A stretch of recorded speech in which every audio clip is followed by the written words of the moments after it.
The picture quality is crisp, but you can't zoom in as much, and you can't when you go to crop stuff because you only have 4 megapixels. When you go to crop the image, not stuff, you only have 4 megapixels, so you lose out a little bit. But those are the big things about the phone that I like. And then Android. Having the widgets, being able to do things like control the Sonos from the widget bar is really nice. But it's still like to get to it. It's still a gesture and then a tap. And oh, text message. I got a tinkle. A tinkle? A tickle. I got a tickle. I don't know if it's a tinkle. It's still a gesture and a tap, but it's nice to be able to get to that from any screen without having to go home, which brings me back to the iOS device. Let me get rid of my text message because that's not for you. That's just for me. So here's the iOS device. First thing, Touch ID. So far, fantastic. No, I don't want Siri. Look at that. Oh, I said fantastic and now it doesn't work. It's probably because my thumbnail's dirty. I need to clean that. Look at how disgusting that is. With iOS, if I want to get to Sonos, there is no widget bar. I've got the notification center, but at least as of now, it's not customizable. It'll show me what's going on in Spotify. Of diving in too deep. That's not bad, actually. That's not bad, but it's no boom sound. But it's definitely better than the last iPhone that I had, the sound quality. But I can't control Sonos from here, for instance. So I have to go to Sonos, and it's not like it's that. What? Oh man, am I having some connectivity issues? Boo! Boo! Phil, will it play Phil? There we go. But like, if I'm somewhere else and I want to call it up, I can't go notification or whatever, it won't do it. So what I can do is double click, go to Sonos, and then do that. So it's not that big of a deal. It's an extra gesture. Mostly just getting used to it. We're talking about like a nano, a split second each time difference. But I'm used to the Android situation, and it is a little bit more convenient in terms of customization and that sort of thing. And even with the HTC Sense overlay on the One, come back here. It's still you still got that core Android functionality. All that being said, the hardware of the 5S is absolutely stunning. It's incredible how light this phone is. Obviously, it's smaller. It's a 4-inch display, and it's not full 1080p resolution. So it's physically smaller than the HTC, but it's so light. It feels disproportionately lightweight compared to the HTC. It's fantastic. The build quality feels great. It's very elegant. Again, the metal construction. I was going to get the white one. I already talked about that. But I went for space gray instead, and I really dig it. Apple continues on. All this stuff already, I'm sure. Apple continues on with their proprietary nonsense with the lightning connector, which I'm not a fan of thus far. But, phone feels great. The camera, 8 megapixel with the new... It's a new 8 megapixel, and it's got the True Tone flash, and I don't know, I'm going to take a picture or something. Kind of low light, but let's see. There's a pair. Terrific. It's low light, and it looks like a low light pair. What can I tell you? Have to do some testing with it. The reviews of the camera have been very good. You've got the new slow-mo video capture. So I don't know. Let's see what it looks like if I slow-mo my face.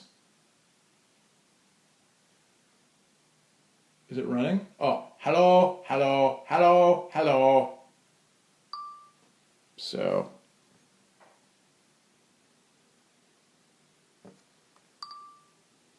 All right, let's try it now. Sorry, that didn't work. Here we go. Okay. Hello, hello, hello, hello. Okay, now let's see the results. 120 frames per second. Go.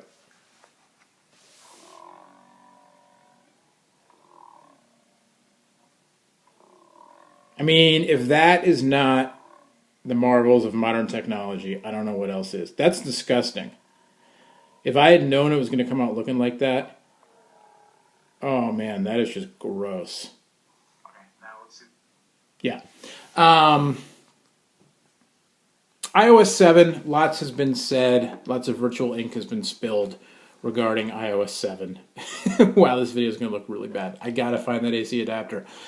So far, it's fine. I'm not a huge fan of it. I think I want to turn the animations off, not because I'm getting motion sickness, but just because, I don't know, do I really need that?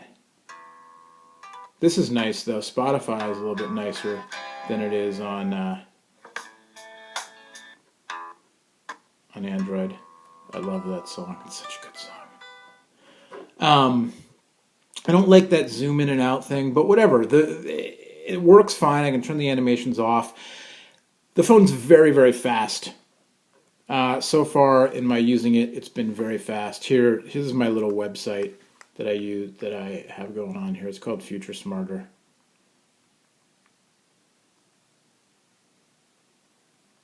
I've been using iOS 7 a little bit on my iPad, so I'm a little bit used to it, but I'm not totally used to it. I don't know what all the tricks are as far as making the keyboard back to the way it used to be with getting like the .com and the .org and those shortcut buttons to show up all the time. I know you can do it. I just have to figure it out. So here's the website. It doesn't look all that great on mobile. I got to fix that. Whatever. There's the unboxing video. But, one thing that iOS has always had going for it is the scrolling has always been smooth, the responsiveness of the touchscreen. And, Android has gotten a lot better. And I use Chrome. I don't use that internet browser thing that comes preloaded on Android. But I don't know. I have found that that iOS just kind of still has a little bit of an advantage when it comes to scrolling, but it's not nearly as noticeable as it used to be. So let's get this loaded up here. Another thing that's a drag is, the iPhones have the nano SIM, so I can't just pop my SIM back and forth to the other phone like I used to be able to. That's annoying. I mean, this is totally fine, right? This is entirely acceptable. It's smooth. I don't think most people would notice any difference, but I don't know. The iPhone, maybe it's just because it's new. It's got that new car smell to it, and the iPhone feels like it's a little bit faster. But I don't know. Let's see. You're gonna get motion sickness from watching this video. I'm pretty sure of that.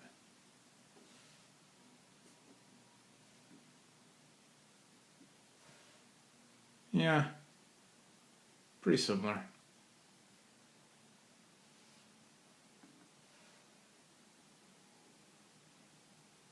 The font looks a little bit nicer on the iPhone.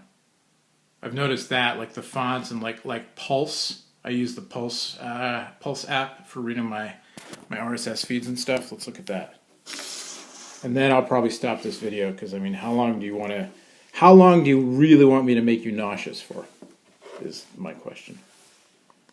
If your answer is forever, then I don't know. You could hire me. $1 million an hour. Right, so both fonts look crappy because the iPad camera can't focus.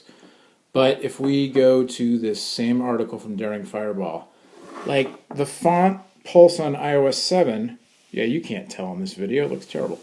It looks a little bit nicer. And just developers put a little bit more into the typography for the iOS. And, the iOS apps they've got a little more panache, even if there's some tricks that they can't pull off that Android can pull off. And that's still the same old story. I used to say that Android was so ugly I couldn't deal with it, because it was, but now it's not. And whether you favor stock Android or HTC or Samsung, does anybody favor Samsung's Android? No, I think it can do a lot of cool things. Whatever you favor, Android has gotten a lot prettier over the past few years. But iOS, the new icon design and all that notwithstanding, the actual the typography and the apps and all that I think are still a little bit prettier. Oh, this is shaky. Still a little bit prettier on iOS. So there you go. This is what I'm dealing with now, going back to the iOS world, and everything fades to black.